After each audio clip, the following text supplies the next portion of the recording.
Acompanhe agora mais um tema doutrinário do Evangelho de Jesus. Boa noite, sejam muito bem-vindos. E a gente está vendo, então, o terceiro item desse primeiro capítulo. Já vimos Moisés, já vimos Jesus nas 2 semanas anteriores, e hoje nós estamos caminhando para a apresentação da doutrina espírita. Sabemos, então, que a primeira revelação de Deus se fez através de Moisés pela justiça, a segunda através de Jesus pelo amor e a terceira através de Kardec pela verdade. E Jesus mesmo disse: conhecereis a verdade e a verdade vos libertará. E a gente vê no prefácio do livro, no início do livro, a gente vê que ele é assinado pelo Espírito Verdade. E vamos ter outros momentos na codificação da doutrina espírita, porque são 5 os livros da codificação, todos eles de Allan Kardec. Em outros momentos também, esse mesmo Espírito Verdade trazendo a sua contribuição. Então, o Espírito Verdade é o Espírito do Senhor, que vem alertar sobre todas essas informações a respeito da espiritualidade. Nós, por muitos e muitos séculos, por muitos e muitos momentos das nossas vidas, nós tivemos uma formação religiosa que nos remetia às coisas de ordem exterior. Então, a gente aprendeu que tinha que ter determinadas ritualísticas para agradar os deuses ou ao Deus. E quando digo ao Deus, é porque existem, mesmo no judaísmo, que é uma religião monoteísta, eles também faziam o seu sacrifício, ofereciam os seus sacrifícios a Jeová, que é o Deus deles. Então, mesmo na religião monoteísta, a gente vai ver sacrifícios que são oferecidos. E quando a gente continua caminhando pela história do cristianismo, e muitos de nós que já fomos católicos e temos respeito, uma admiração muito pelo catolicismo, porque eles preservaram o Evangelho, trouxeram o Evangelho para o Brasil através de Padre Manuel da Nóbrega, que é o nosso Emmanuel. Então, uma religião que todos nós temos grande gratidão e respeito por ela. Temos um Papa que é o exemplo para o mundo.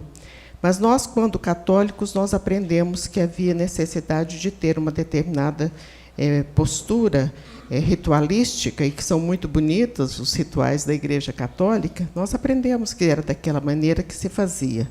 E quando a gente chega na doutrina espírita, a gente fica, às vezes, até assustado, porque não tem nada disso. É uma doutrina desprovida de qualquer aspecto de ritual. Portanto, se a gente vai em algum lugar que tenha algum ritual, em nome da doutrina espírita, não é doutrina espírita. Porque a doutrina espírita é esta codificada por Kardec. Então, muitas pessoas vão dizer assim: não, mas lá eles trabalham com cores. Cor cura? Certamente que cura. A gente não está questionando o aspecto da cura através da cromoterapia. É doutrina espírita? Está escrito aqui na codificação que tem cromoterapia? Não está escrito. Então, não é doutrina espírita, embora tenha os seus méritos. Então, a doutrina espírita ela é desprovida de qualquer ritualística. É desprovida de dogmas. Só temos o dogma da reencarnação, que é um dogma lógico, segundo a informação trazida pelo professor Herculano Pires, em um livro que se chama Agonia das Religiões. Então, nós não temos dogmas, nós não temos hierarquia. Então, há necessidade, em todos os lugares, que tenha coordenações, mas não existe uma pessoa que seja hierarquicamente superior à outra, mesmo porque a superioridade não se mede pelo posto que a pessoa ocupa em qualquer situação. A superioridade ela é superioridade moral, e ela se mede pelas qualidades morais das pessoas. Então, a doutrina espírita também não tem nenhuma hierarquia. E nos remete, nos manda, nos orienta da importância de modificar a nossa vida. Então, a base da doutrina espírita é reforma moral. Existem outros princípios? Existem. O princípio da reencarnação, da pluralidade dos mundos, da paternidade de Deus, da comunicabilidade dos espíritos, tudo isso é princípio da doutrina espírita. Mas quando nós atemos ao princípio da reforma moral, é o aspecto religioso da doutrina espírita, porque ela tem um tríplice aspecto. Ela é ciência, ela é filosofia e é religião. Na próxima semana, nós vamos trazer um estudo sobre alguns aspectos da doutrina espírita, vamos fazer um desdobramento da complementação da obra do Espírito Emmanuel, que ele está complementando a obra de Kardec. E por que nós vamos fazer isso? Porque na próxima semana nós começamos as comemorações do evento que culminará com o 9º Encontro dos Amigos de Chico Xavier. Então, existe uma programação para várias casas espíritas, e como Mensageiros da Luz é uma das casas que está patrocinando esse evento, então, a semana que vem, nós vamos debruçar em algumas situações que nos remetem ao desdobramento da obra de Kardec por Emmanuel Chico Xavier.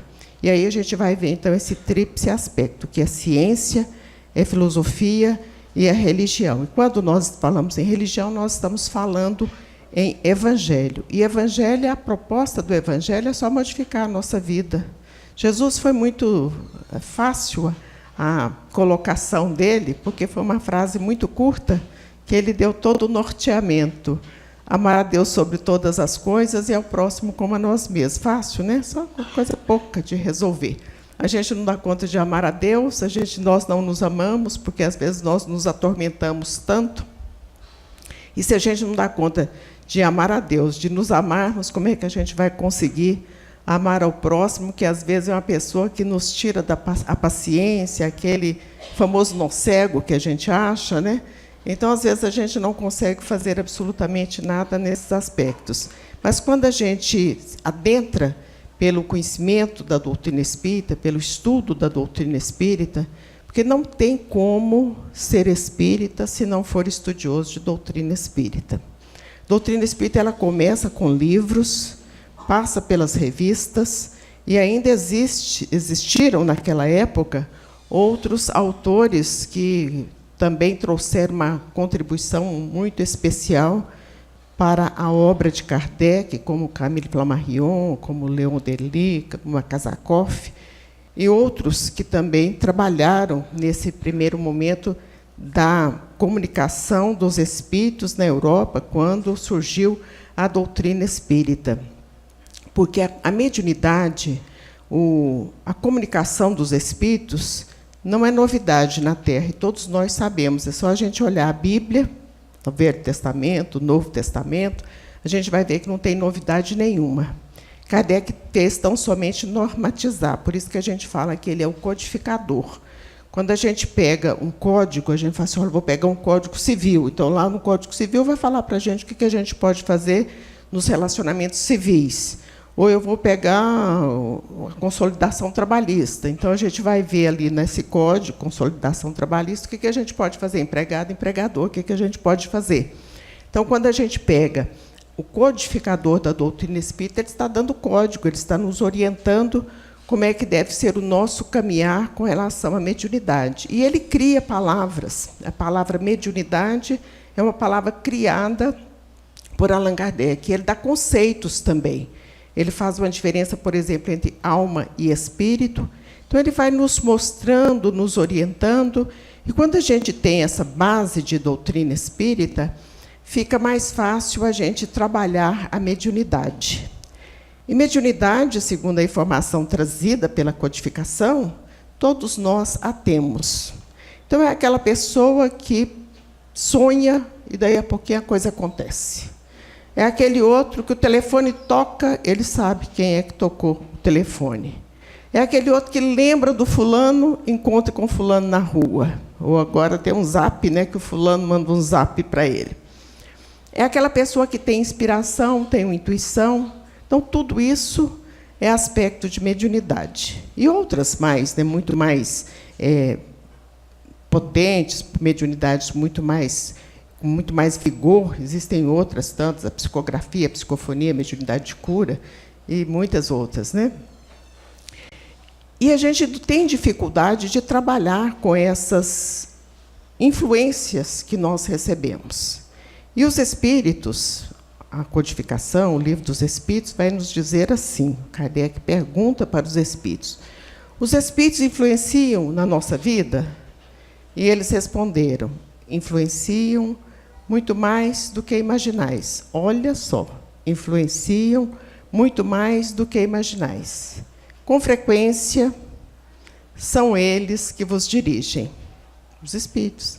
Aí a gente ficou alegre, né? Nossa, mas então aquela resposta mal dada que eu dei para o fulano foi o espírito que me inspirou, me intuiu, e eu fui lá e falei, né? Aquele tiro que o outro deu também foi porque ele foi influenciado pelos espíritos, né? Ou aquela má ação que eu fiz, aquelas xerox que eu tirei lá no meu serviço, que não podia ter tirado, aquela fofoca que eu fiz. Não, mas foram os espíritos que me levaram a essa situação. Mas aí a gente vai lá na questão 115 do Livro dos Espíritos também. O Livro dos Espíritos tem 1019 perguntas com as suas respectivas respostas. E a gente vai lá na 115, e a 115 diz assim, que Deus criou nós, os seres humanos, simples e ignorantes. E mais para frente nós vamos saber que Ele dotou a todos, de inteligência e livre arbítrio. Então, aquela história da gente jogar a culpa no outro não está valendo, porque a gente tem inteligência e tem livre arbítrio. Então, nós é que fazemos as nossas escolhas. E a gente escolhe muito equivocadamente. Então, o que a gente escolheu lá 200, 300, 500 anos, 800 anos, pode ser que a gente esteja quitando a conta agora. E muitos vão falar assim, nossa, mas isso tudo? Participem de um trabalho mediúnico. Toda casa tem um trabalho mediúnico. Participem, e vocês vão observar espíritos manifestando que tem 500 anos que desencarnaram e ainda estão naquela mesma situação. 800 anos. Então, se a gente fez um malefício, uma má ação, há muito tempo atrás, e não conseguimos quitar essa conta, porque a misericórdia de Deus é tão infinita que nós podemos pagar parcelado. Porque, se for pagar tudo de uma vez, a gente não dá conta. Então, tem o carnê da providência divina. E a gente vai pagando. Encarnação em encarnação, naquele carnezinho que a gente fez lá atrás, há 1000 anos atrás, que a gente fez. Então, a gente tem que quitar essa conta. E o detalhe, nós não podemos fazer mais dívida. Porque, se a gente fizer dívida, é igual a determinadas condições aí que a gente sabe que quanto mais a gente paga, mais a gente deve, né? Então, a gente não pode fazer mais dívida. E aí vem a doutrina espírita nos conclamar para mudar de vida. Quando a gente vê o Cristo Consolador, que mais para frente a gente vai ver, que é no capítulo 6º deste Evangelho que a gente está estudando, no item 5, lá pelas últimas frases, o Espírito Verdade, esse que a gente falou, que é o Espírito do Senhor, diz assim, espíritas, amai-vos, eis o primeiro ensinamento. Mas ele não falou assim, ama só o fulano, mas aquele outro você não precisa de amar, porque ele realmente é uma pessoa muito da chata. Não, ele mandou amai-vos a todos. Esse é o primeiro ensinamento, o Espírito Verdade, o Cristo Consolador. E o segundo, instruí-vos. Então, a gente já sabe que são 2 os mandamentos, amai-vos e instruí-vos. E, muitas vezes, a gente imagina que, para amar uma pessoa, a gente tem que estar perto dela. E tem situações que a gente não pode ficar perto. Porque, se ficar perto, não vai amar tanto. Mas a gente deseja todo o bem para ela, de coração mesmo, do fundo da alma, faz oração para que aquela pessoa seja muito feliz e deixa o tempo cuidar das coisas. O Raul, uma vez, fez uma palestra, que ouvíamos a palestra dele, Raul Teixeira, e ele dizia o seguinte, que é mais ou menos quando uma criança quebra um vaso de alto valor monetário e sentimental da família. Antigamente, as crianças tomavam as palmadas, ou muitas palmadas, ou às vezes até umas varinhas, né? Hoje não pode mais, hoje vai preso. Mas, na história do Raul, a criança foi lá, quebrou aquele vaso. Era dia de Natal. E a mãe, com a casa toda arrumada, o vaso está quebrado. Aí ela dá umas palmadas na criança. Naquele momento, a mãe, não podemos dizer que ela está com ojeriza da criança, porque mãe não tem ojeriza de criança. Mas ela fica muito ressentida de ter perdido o vaso.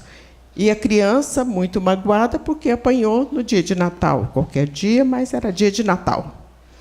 Daí 20 anos, 30 anos, aquele vaso já não representa mais nada na vida da mãe. Já passaram tantos vasos, já quebraram tantos, ela também já está indo embora, vai largar os vasos tudo aqui. Então, aquele vaso não representa mais nada. E aquelas palmadas também, que aquela criança recebeu aquela noite, também não representa mais nada. Então, é o tempo. Em muitas dificuldades que a gente passa, e os mais velhos devem saber disso, o tempo é o senhor da razão mesmo. Ele vai colocar as coisas nos seus devidos lugares. Às vezes a gente está muito aflito por uma situação, vamos dar tempo ao tempo, vamos esperar, com oração, com pensamento positivo e com boa ação. Porque não há nada que não se curve diante desse tripé: oração, pensamento positivo e boa ação. E a boa ação, nós não temos que escolher o que a gente vai fazer de boa ação. Quando a gente vê o André Luiz, lá no Nosso Lar, ele estava escolhendo. Ele queria ser doutor, porque ele era doutor aqui, queria ser doutor lá, com muita qualificação ele tinha, mas, naquele momento, ele não podia ser doutor. E, quando ele se vê envolvido com aquela situação de pegar um pano e limpar ali, ele se tornou, mais para frente, devido ao seu bondoso coração, cidadão do Nosso Lar. É o último capítulo do livro Nosso Lar, é quando André Luiz se torna cidadão do Nosso Lar. Então, não podemos escolher a tarefa dentro da casa espírita, na sociedade, ou, às vezes, até na nossa casa. Tem uma história antiga aí que o homem não podia ir na cozinha, e hoje está invertendo, né? Hoje os homens vão para a cozinha, as mulheres não vão mais, mas todos que estão dentro de uma família têm que colaborar para que haja a harmonia dentro de uma casa. Quando a gente fala em qualquer tipo de trabalho dentro da casa espírita, é qualquer tipo de trabalho mesmo. Olha, o que a gente já fez de sopa aqui, e a sopa era todos os dias. E era debaixo de uma lona preta, plástico preto, que hoje eu imagino que a gente estava assim, no último grau da loucura, né? Fazer sopa debaixo de um plástico preto, se aquilo pega fogo, olha, a gente preso. Naquela época talvez nem fosse preso ainda, né? Mas era um problema seríssimo, problema social, problema civil, problema penal seríssimo. Então, a gente fazia dessa maneira, fizemos milhares e milhares de sopas aqui por muitos anos. Então, toda atividade, a gente tem que procurar alguma coisa para que a nossa vida seja mais útil. Se é pegar a um passarinho, a um cachorro, a um gato, a uma pessoa, a um idoso, tem tantos idosos aí tão solitários, né, tão sofridos, se a gente puder aliviar a dificuldade deles. A gente aqui não sabe o que está perdendo em conversar com as pessoas mais velhas, porque são um manancial de sabedoria. No Oriente, os orientais eles são muito mais preparados espiritualmente do que os ocidentais. Outro dia nós vimos uma imagem do imperador do Japão. Essa semana ele está renunciando ao cargo porque está muito idoso. E chegaram duas pessoas para cumprimentá-lo, e ele se ajoelhou junto com as duas pessoas que estavam ali para cumprimentá-lo. Então, eles têm uma postura de muito mais respeito de uns pelos outros. E lá os orientais dizem assim, que eles lamentam quando morre uma pessoa idosa, porque é como se estivesse queimando uma biblioteca. Então, tem tantos senhores nessa situação em que a gente pode parar para escutar, ouvir um pouquinho. Mas também tem muitas pessoas que, embora nem jovens, nem idosos, mas pessoas do nosso convívio, e que às vezes são difíceis, né, da gente encarar. Pessoas complicadas mesmo. E a gente tem falado muito, vamos usar da misericórdia. Porque quando a gente coloca essa palavra misericórdia, isso é princípio de caridade, na informação também trazida por Kardec, da questão 886 do Livro dos Espíritos, quando ele pergunta o que seria caridade no entendimento de Jesus.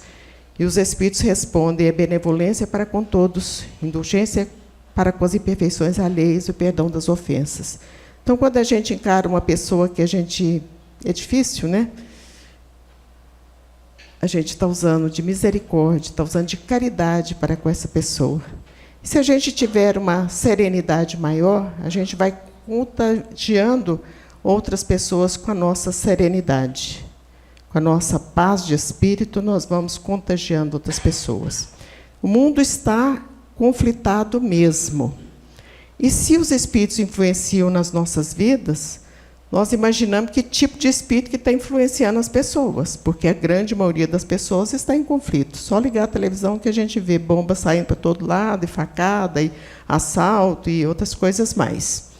Há necessidade de uma mudança urgente dessas práticas, e nós, espíritas, temos condições de realizar esse trabalho.